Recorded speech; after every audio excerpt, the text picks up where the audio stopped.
দেখুন, এটা দেশের সুরক্ষার একটা বিষয়। কিন্তু এর অভ্যন্তরে কিছু মানে আমাদেরকে বুঝতে হবে। এটা কোনো হিন্দু-মুসলমানের সমস্যা নয়। এমনকি আপনাকে আমি মিডিয়াতেই আজকে বলছি, ভারতবর্ষের মধ্যে হিন্দু এবং মুসলমানদের সমস্যাটা কিন্তু ধর্মীয় সমস্যা না। হিন্দু এবং মুসলমানদের মধ্যে সমস্যাটা রাজনৈতিক সমস্যা। এই রাজনৈতিক সমস্যার সৃষ্টি হয়েছিল সেই পরাধীন ভারতে যখন ব্রিটিশরা ১ম আমাদেরকে ভোটাধিকার দিলেন। সেই ভোটাধিকার দেওয়ার পর যখন আমাদের জনপ্রতিনিধিত্ব করার সুযোগ দেওয়া হয়েছিল, সেদিন থেকেই হিন্দু এবং মুসলমানরা রাজনৈতিকভাবে বিভক্ত হয়ে গেছিল। সন্ময় বাবুদের মতো ব্যক্তিদেরকে এই থ্রু আপনাদের চ্যানেলে একটা রিকোয়েস্ট করব, শুধু উনার নিজের বিষয় নয়, পানিহাটি অঞ্চলের ওই সমস্ত বিস্তীর্ণ অঞ্চল দিয়ে দীর্ঘদিন আপনি একটা G+4 বাড়ি করবেন। আপনি একটা বাড়িতে একটা ঠাকুরঘর বানাবেন। আপনার দেওয়ালটা একটু রং করবেন। আপনার মেয়ে একটু সুস্থভাবে পানিহাটির অভ্যন্তর থেকে হেঁটে হাইওয়ে পর্যন্ত আসবে সাইকেল, অটো, রিক্সাতে। তার জন্য তাদের নেগোশিয়েট করতে হয়েছে। পশ্চিমবঙ্গের বাইরে ডাকাতির অনেক টার্মস শুনতে পাবেন। ব্যাংক ডাকাতি শুনতে পাবেন, বাড়ি থেকে ডাকাতি শুনতে পাবেন, জাহাজ ডাকাতি শুনতে পাবেন, ট্রেন ওয়াগন ভেঙে ডাকাতি শুনতে পাবেন। কিন্তু এই ভোট ডাকাতি এটা সংস্কৃতি, এটা পশ্চিমবঙ্গের সৃষ্টি। তা জ্যোতি বসু চুপ থেকে সেদিন পশ্চিমবঙ্গকে ভারতবর্ষের মধ্যে রাখার পক্ষে ভোট দিয়েছিলেন। আর ওই ভোট দিয়ে বেরিয়ে এসে বলেছিলেন যে এদের আমরা মানি না, দেশভাগ মানি না। তো লজ্জাহীন একটা শ্রেণী এরা। দেখছেন নিউজ 16 ভারত, রাজনীতির অন্তরালে সত্যের সন্ধানে। তাকে গ্রেপ্তার করে আনা হয়েছে নরেন্দ্রপুর থানায়।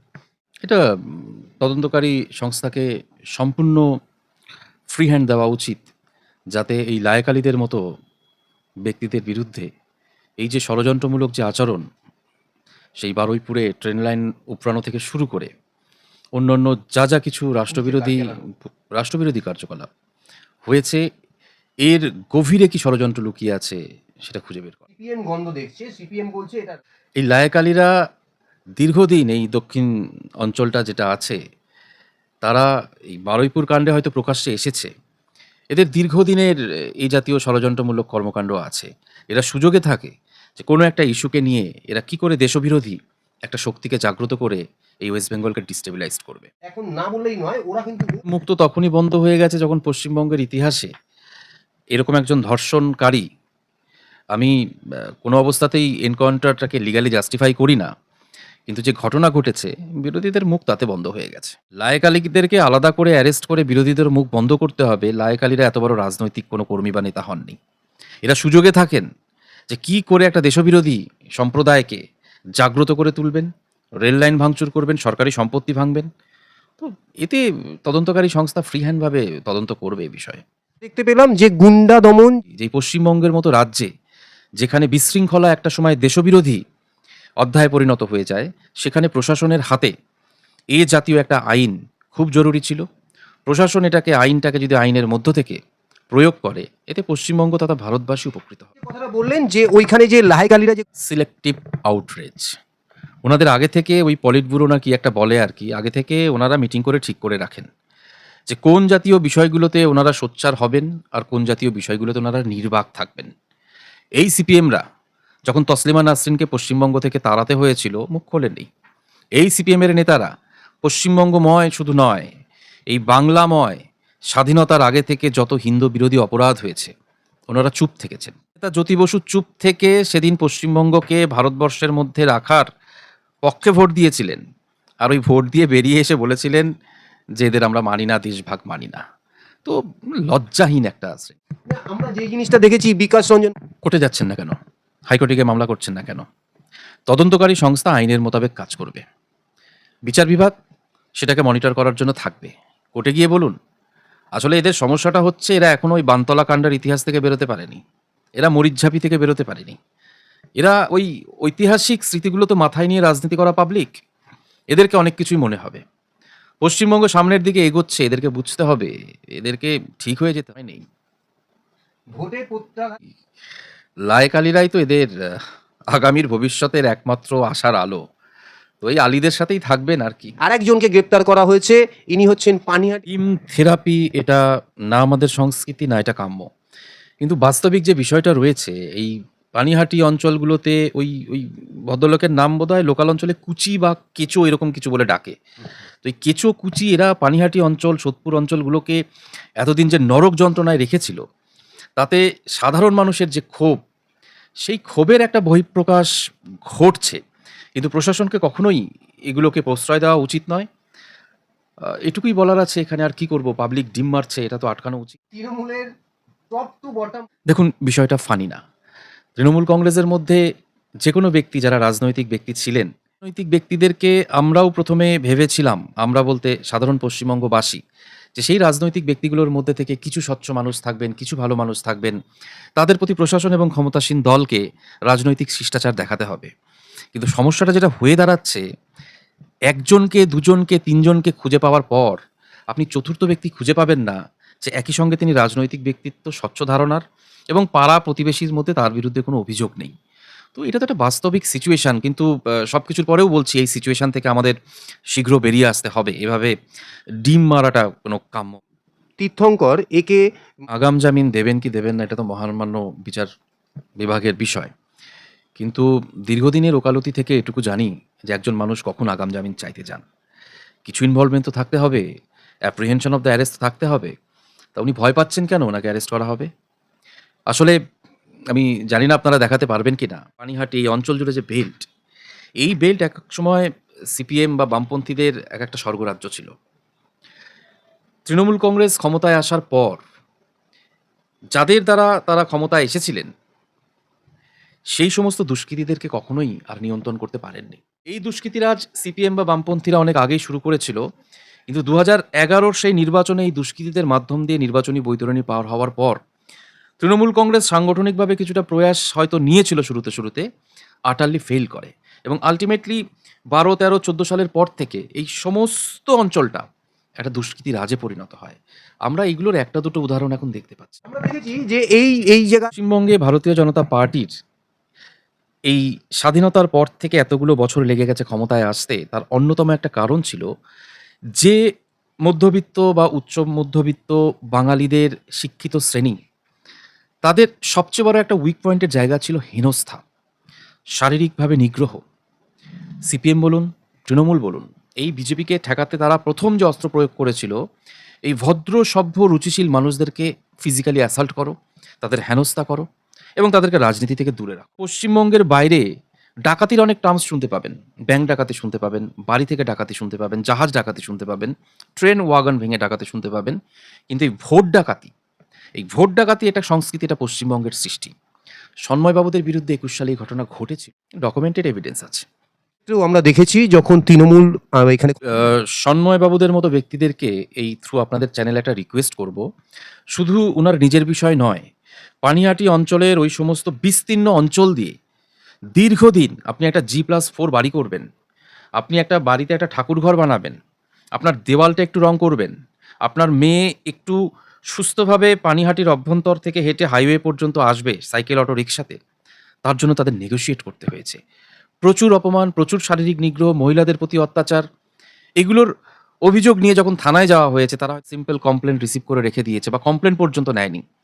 সন্ময়বাবুদের উচিত হবে, এই জাতীয় বৃহৎ কমপ্লেন্ট আছে, কেন হাজার হাজার হতে পারে, সেই সমস্ত ব্যক্তিদেরকে এখন সামনের সারিতে নিয়ে এসে বিচারের জন্য কিছু করা, এটা করা উচিত। আরেকটা ঘটনায় আমরা দেখেছি এই নির্মল তৎপরতার কারণ কি, এটা আইনি বা প্রশাসনিক ভাষায় উত্তরটা দেওয়া যায় না। উত্তরটা গণতান্ত্রিক ভাষায় দিচ্ছি। তাদের সেই তৎপরতার ফল অভয়ার মা ওখান থেকেই পেয়ে। আমরা দেখেছি সেখানে উনি ছিলেন দুটো আমাদের এই কলকাতা পুলিশ অ্যাডমিনিস্ট্রেশনের মধ্যে এই ক্রিমিনাল ইনভেস্টিগেশন সবচেয়ে যারা ভালো বোঝেন, তাদের মধ্যে অন্যতম একজন অফিসার ছিলেন যার নাম ছিল গোয়েল। তিনি একটি এফআইআর এর পর ইনভেস্টিগেশনটাকে কি করে ম্যানিপুলেট করতে হয়, এই বিষয়ে যদি কাউকে নোবেল প্রাইজ দেওয়া যায়, তো সেই গোয়েলবাবু ছিলেন। সুচারুভাবে, সুপরিকল্পিতভাবে একটা এ জাতীয় মামলার ফলাফলকে অন্য ধারায় নিয়ে যেতে গেলে ইনভেস্টিগেশনের প্রাথমিক পর্যায়ে ঠিক যে ভুলগুলো করানোর দরকার ছিল, সুচারুভাবে করানো হয়েছিল। আর সেই ষড়যন্ত্রের মধ্যে সামিল হয়েছিলেন এই লোকগুলো। এখানের সেই ঘটনাগুলো সরাসরিভাবে ক্রিমিনাল কনস্পিরেসির অংশ ছিল। নির্মল ঘোষ তো ওইখানকার এমএলএ ছিলেন। যে একটা সম্পূর্ণ ছকবাঁধা ক্রিমিনাল ইনভেস্টিগেশনের মধ্যে ম্যানিপুলেট করার চক্রান্ত হিসেবে ওই সমস্ত ব্যক্তিরা শ্মশানে ওই দিন ওই সমস্ত ঘটনাগুলো ঘটিয়েছিল। তদন্ত করলে এখনো বেরিয়ে আসবে। এই যে জিরো এফআইআর, জিরো এফআইআরটা কোনো নতুন কোনো বিষয় নয়। এটা নিয়ে গড়িমসি এতদিন করা হতো এই পশ্চিমবঙ্গ সরকারের পূর্বতন পশ্চিমবঙ্গ সরকারের একটা ইন্টেনশন ছিল যে নারী ঘটিত বা নারীদের বিরুদ্ধে যে অপরাধগুলো আছে তাদের সংখ্যাগুলোকে কম দেখানো। জিরো এফআইআর যে কোনো মহিলা ভারতবর্ষের মধ্যে যে কোনো জায়গায় যদি আক্রান্ত হয় এবং সেই আক্রান্তগুলোর নেচারগুলো স্পেসিফিক কিছু ক্রাইমসের কথাও বলা আছে, একদম কোনো সিভিল রিলেটেড ইকোনমিক অফেন্স ছাড়া বাকি সব অপরাধের ক্ষেত্রে একজন মহিলা, স্পেশালি যখন সে তার নিজের শ্লীলতা সম্ভ্রমের বিরুদ্ধে আক্রান্ত হয়েছেন, সে সমস্ত অবস্থায় যে কোনো থানায় গিয়ে যদি অভিযোগ জানায়, ফিজিক্যালি গিয়ে বলুন, ওভার ফোন বলুন, ওভার ইমেল বলুন, অন্য কোনো ইলেকট্রনিক্স মাধ্যম দিয়ে বলুন, সেই থানাকে কিন্তু তার অভিযোগ নিতে হবে। টেরিটোরিয়াল জুরিসডিকশন, কোথায় এটা বিচার্য হবে, কোথায় তদন্ত হবে, সে বুঝে সেটাকে ট্রান্সফার করা যেতে পারে, কিন্তু প্রাথমিকভাবে পুলিশের কর্তব্য সেই অভিযোগকে ট্রিট করা। পশ্চিমবাংলাতে একটা এয়ারপোর্ট, এটা দেশের সুরক্ষার একটা বিষয়, কিন্তু এর অভ্যন্তরে কিছু মানে আমাদেরকে বুঝতে হবে। এটা কোনো হিন্দু মুসলমানের সমস্যা নয়। এমনকি আপনাকে আমি মিডিয়াতেই আজকে বলছি, ভারতবর্ষের মধ্যে হিন্দু এবং মুসলমানদের সমস্যাটা কিন্তু ধর্মীয় সমস্যা না। হিন্দু এবং মুসলমানদের মধ্যে সমস্যাটা রাজনৈতিক সমস্যা। এই রাজনৈতিক সমস্যার সৃষ্টি হয়েছিল সেই পরাধীন ভারতে যখন ব্রিটিশরা প্রথম আমাদেরকে ভোটাধিকার দিলেন। সেই ভোটাধিকার দেওয়ার পর যখন আমাদের জনপ্রতিনিধিত্ব করার সুযোগ দেওয়া হয়েছিল, সেদিন থেকেই হিন্দু এবং মুসলমানরা রাজনৈতিকভাবে বিভক্ত হয়ে গেছিল। দেখুন, গুটিকতক মুসলমানকে ওইখানে গিয়ে নামাজ না পড়লে এমন কিছু অসুবিধা হবে না। আর মুসলমানেরাও ধর্মীয়ভাবে এত ঠুনকো নয় যে এত ছোট ইস্যুতে তারা ধর্মীয়ভাবে আঘাত পাবে। তাদের ধর্ম পালনের জন্য রাষ্ট্র সম্পূর্ণ সুরক্ষা এবং সুব্যবস্থা দিতে বদ্ধপরিকর, এবং এটা দেওয়া উচিত।